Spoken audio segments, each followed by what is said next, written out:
ada satu nama yang juga tadi Frankie udah disebut. Satu nama juga yang adeknya main di Persib Bandung. Betul, Tijani Reinders. Tahu nggak kira-kira kenapa dia nama depannya Tijani? Tahu nggak? Nggak kebayang. Sejarahnya? Nggak tahu. Gue juga baru tahu. Ternyata, sekarang gue excited banget ngomongin Jepang. Iya. Gue tuh excited banget. Kenapa? Karena kita pernah ngelawan Jepang nih. Iya, betul. Indonesia, dan memang kerepotan banget lah. Indonesia memang masih di atas kertas masih jauh. Tapi kalau lawan Belanda, gue rasa kan lawan sih. Takefusa ya. Kubo ya. Karena kan dia sejak awal kemunculannya selalu dinobatkan sebagai wonderkidnya Jepang gitu. Tukang ngacak-ngacak lah. Ya betul.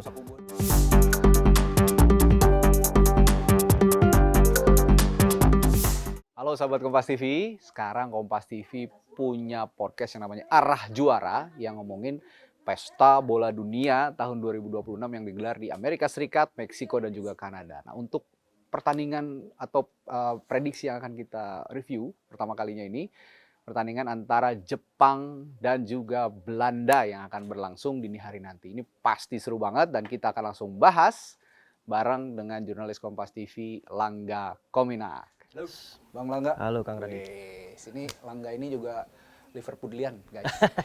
Kalau gua kan udah jelas ya ceritanya ya. Ini jersey yang lu pakai, jersey apa nih? Enggak? Jersey ini replika timnas Indonesia waktu di Piala AFF. Ada tanda tangannya guys, Kurniawan Dudilanto. Bang Kurus dipakai nih bajunya, ada tanda tangannya Bang Kurus, mudah-mudahan nonton nanti. Nah, langsung aja kita bahas nih. Belanda versus Jepang. Ya. Kita lihat Belanda dulu deh. Lu kan Liverpoolian enggak? Ya. Banyak tuh pemain Liverpool di situ kan? Betul. Nah, kira-kira dengan apa ya, gue nggak bilang Liverpool jelek ya di musim ini, tapi kontribusi 3 pemain ini di Liverpool dan akhirnya sekarang di bawah timnas Belanda ada Virgil van Dijk, ada Gravenberch, sama satu lagi Cody Gakpo. Gimana kira-kira ngelihat racikannya Belanda dengan 3 pemain pilar Liverpool nih? Kalau ngelihat line up yang dibawa ya sama Ronald Koeman, kelihatannya 3 pemain ini bakal bisa kemungkinan besarnya jadi starter nih. Virgil dengan pengalamannya dia akan mimpin lini pertahanan. Ya dia cukup tampil konsisten lah ya di Liverpool, menit bermainnya juga tinggi. Kemudian pengalamannya juga dari Piala Dunia sebelumnya. Nah, Gravenberch mungkin dia akan berduet nih sama Frankie de Jong. Ya. Berarti formasinya bisa jadi 4-3-3 ya? 4-3-3. Nah, patternnya Koeman kan emang? Betul. Dari dulu 4-3-3. Nah, memang kalau ngelihat squad yang dibawa, ya akan besar kemungkinan 3 pemain ini akan turun sebagai starter. Cody Gakpo di kiri menemani Memphis Depay atau Donyell Malen ya? Ya, atau Donyell Malen sama Summerfield. Summerfield di kanan kan? Kanan, betul. Okay. Jadi walaupun sebenarnya Cody Gakpo juga kan di Liverpool performanya juga nggak terlalu bagus ya, tapi mungkin konsistensi dia atau kebugarannya dia bisa jadi pertimbangannya si Ronald Koeman nih buat ngisi line up perdana. Nah, ada satu nama yang juga tadi Frankie udah disebut. Satu nama juga yang adeknya main di Persib Bandung. Betul, Tijani Reinders. Tahu nggak kira-kira kenapa dia nama depannya Tijani? Tahu nggak? Nggak kebayang. Sejarahnya? Nggak tahu. Gue juga baru tahu. Ternyata bapak ibunya namain depannya Tijani itu ngefans sama Tijani Babangida, lu tau nggak? Oke. Pemain Nigeria zaman dulu. Betul. Nah, dia jadi ngefans banget ibu bapaknya sama Tijani Babangida. Itu asal muasal Tijani Reinders itu dinamain Tijani Reinders. Nah, gimana nih peran sentral Tijani ketika ada di timnas Belanda, sementara di English Premier League juga belum optimal ya? Tapi setidaknya dari performa dia kan mungkin akan lebih jadi penghubung antara lini tengahnya Belanda ke lini serang nih. Jadi dia yang akan bantu penyerangan di skuad Belanda. Walaupun sebenarnya secara performa di Manchester City menit bermainnya tidak sebanyak ketika waktu pertama kali dia pindah dari AC Milan nih. Tapi memang bisa dikatakan ketika dia bermain mungkin dia akan memberikan 100% gitu. Gitu sih. Kalau ngomongin kehilangan, Belanda ini sebenarnya kehilangan back sayap kanannya. Jurien Timber kan kemarin masuk line up, ternyata cedera. Tapi masih ada adiknya sih, Quentin. Cuman Quentin beda posisi. Kira-kira di kanan kan ada juga nama Denzel Dumfries yang juga juara di Italia internasional. Kira-kira bakal bisa ngimbangin posisinya Timber? Karena Timber pilihan utama Koeman sebelumnya. Nah, mungkin ya kita balik lagi ya, nanti kita lihat gaya permainannya mau seperti apa, apakah benar-benar melebar. Oke. Karena kan kekuatan Belanda ini di tengahnya juga apa ya? Kita bisa bilang dia mungkin akan lebih banyak main kaki ke kaki di lini tengah nih ketimbang ngandelin pergerakan lebar lapangan gitu. Oke. Kalau kiper kayaknya dulu kan kiper punya nama-nama Oh, besar ya. nama-nama besar. Kalau Belanda tuh Van Van der der Sar, terus ada dulu kiper AS Roma tuh, terus terus yang di Barcelona siapa? Jesper Cillessen. Jelasan kan banyak banget. Dulu Newcastle ada Tim Kroos, Kroos. spesialis adu penalti. Yoi, benar. Nah, Sekarang kayaknya agak susah ya. Susah. Kiper itu regenerasinya kurang apa gimana? kayaknya persaingan kiper juga sekarang Iya kiper sih, dunia ya. iya sih. Apa namanya? makin ketat gitu persaingan kiper dunia, bahkan kayak kiper seperti Bono aja yang negaranya Bono ya? betul negaranya boleh dibilang bukan negara peringkat unggulan tapi dia bisa jadi kiper utama tim besar misalnya. Iya. Tapi sekarang punya kiper namanya Bart van Bruggen, ini pemain Brighton. Kayaknya best of the best pilihannya Koeman sekarang ada ya. Betul. Nggak ada pilihan lain, nama-nama besar memang sudah berusia dan nggak bisa lagi tampil untuk Walaupun sebenarnya untuk usia kiper ya. itu agak panjang ya. Sampai 40 kayak 40-an. misalnya kita lihat Dinozof. Buffon, David Seaman waktu Piala Dunia 2002. Itu Dinozof juga dulu ya. Ya betul, sampai 40 sampai ya jadi sebenarnya bahkan dulu kipernya Inter Milan Toldo juga sampai usia hampir 40 gitu. Jadi ya mungkin persaingannya juga ketat dan nama-nama baru yang muncul ini tidak keluar ke liga-liga top gitu. Oke, nah sekarang gue excited banget ngomongin Jepang. Iya. Gue tuh excited banget. Kenapa? Karena kita pernah ngelawan Jepang nih. Iya, betul. Indonesia dan memang kerepotan banget lah. Indonesia memang masih di atas kertas masih jauh. Tapi kalau lawan Belanda, gue rasa akan lawan sih ya, Jepang. Kira-kira. Menurut gimana? Kalau kita berkaca dari pengalaman Piala Dunia sebelumnya ya, ingat bagaimana dia comeback lawan Jerman dan Spanyol, dan sekarang melawan Belanda, Jepang itu sekarang udah nggak bisa dianggap sebagai kekuatan Asia aja, tapi dia juga udah jadi kekuatan bisa perkembangan sepak bolanya juga pesat gitu. Iya. Uji coba terakhir kemarin lawan Brazil juga kita lihat sendiri kan kayak gimana hasilnya. Iya. Terus pemainnya juga udah mulai rata berkarir di Eropa walaupun sebenarnya ada beberapa nama yang nggak bisa ikut di Piala Dunia Ada ya? Yang absen siapa ya? Yang nama besar yang absen Jepang? Kairo Mitoma misalnya. Mitoma Brighton ya? Brighton. Oke, dia nggak Padahal dia masuk ya? cedera. Oh, gara-gara Padahal cedera. dia andalan di sisi kiri. Kita tahu lah di Brighton dia kecepatannya kayak apa, tusukan-tusukannya. Terus Takumi Minamino juga nggak ikut. Iya. Penyerang Monaco. Terus yang baru kan Wataru Endo juga. Wataru Endo juga? Wataru Endo, gue baru tahu. dia di menit-menit terakhir kalau nggak salah 2-3 hari yang lalu mengundurkan diri dan langsung mengumumkan pensiun pula dari. Oh gitu, sekalian. Sekalian. Karena cedera yang Karena cedera. Nggak habis-habis. Mungkin mau konsen di Liverpool kali. Ya, kita nggak tahu ya dengan pelatih baru ini apakah masih masuk skema atau enggak. Gitu ya. Andoni Iraola.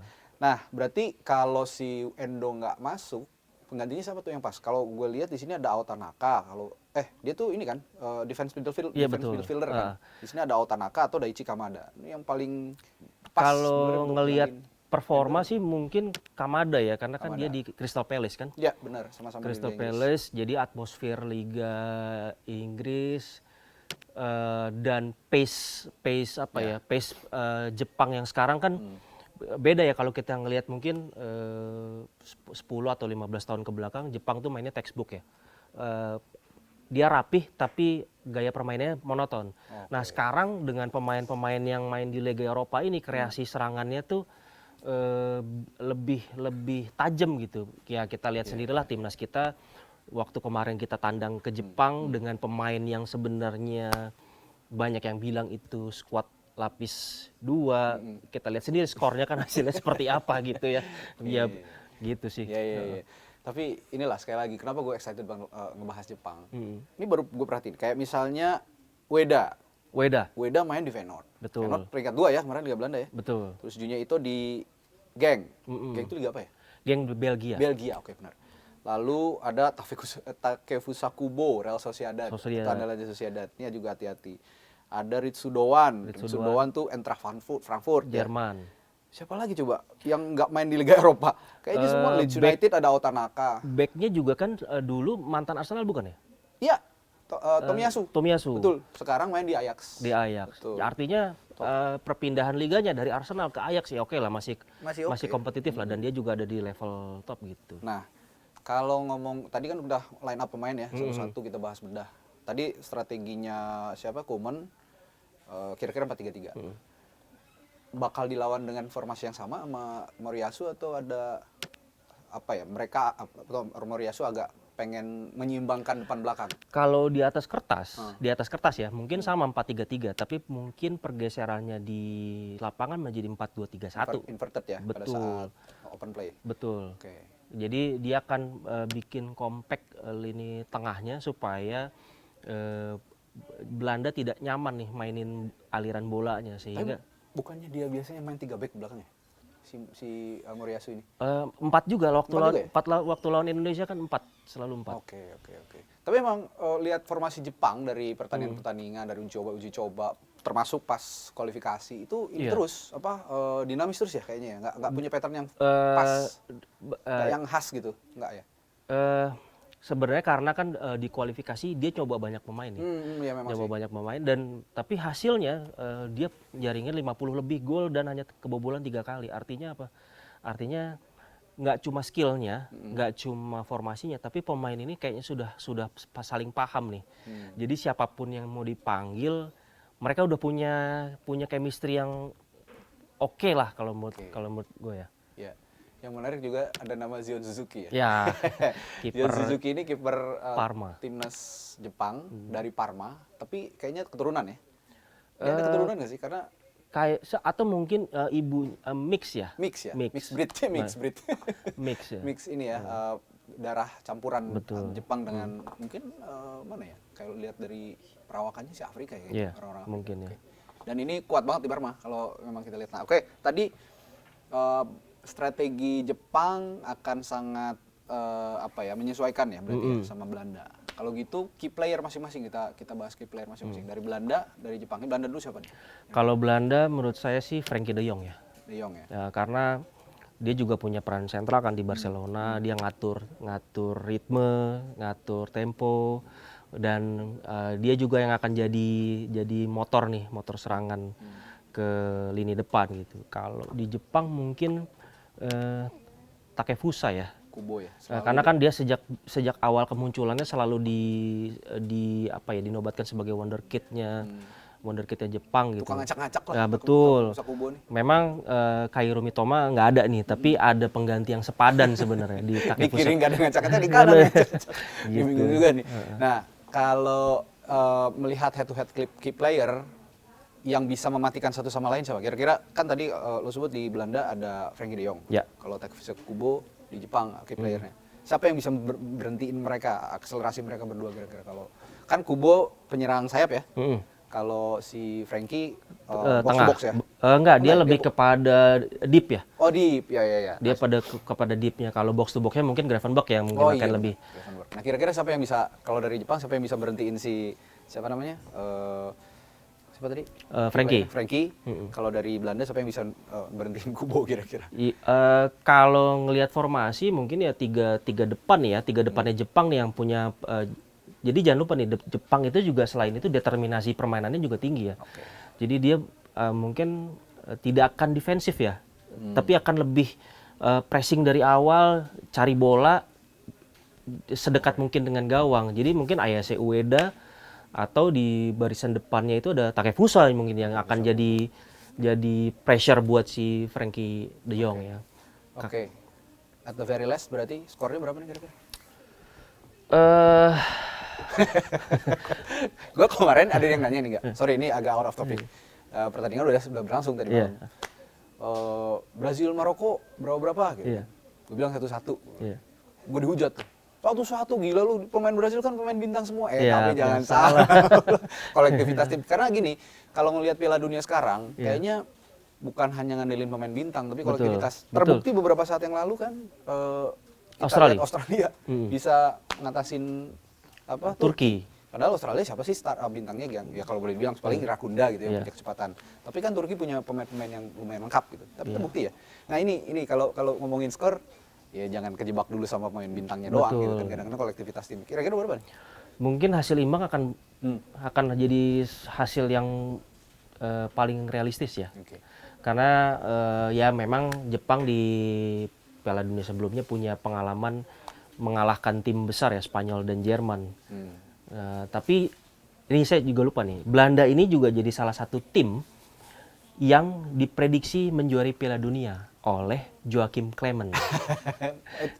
Mathematician itu ya? Ya betul. Betul. Dan 3 prediksinya itu selalu terbukti. Argentina di 2002, Prancis di 2018. Ya Itu- kita lihat aja nih. Hmm. Kita lihat aja apakah dengan line squad yang ada sekarang prediksi itu bakal terbukti. Oke. Ini ngeri juga ini kalau Belanda pertama kali ya. Kalau Belanda juara kan belum pernah juara. Betul, dia Piala jadi Dunia. tim yang paling sering ke final tapi tanpa juara. Oke. 3 Kita kali ke lihat. final tanpa juara. Oke, kita tunggu pertandingannya nanti malam ya? Dini hari Dini kan? hari, dini hari. Minggu dini hari nanti di AT&T Stadium ya? Betul. AT&T Stadium di Texas. Texas. Keseruannya akan berlangsung. Oke. Jadi ketemu lagi di prediksi pertandingan Piala Dunia selanjutnya di arah juara. Sampai jumpa.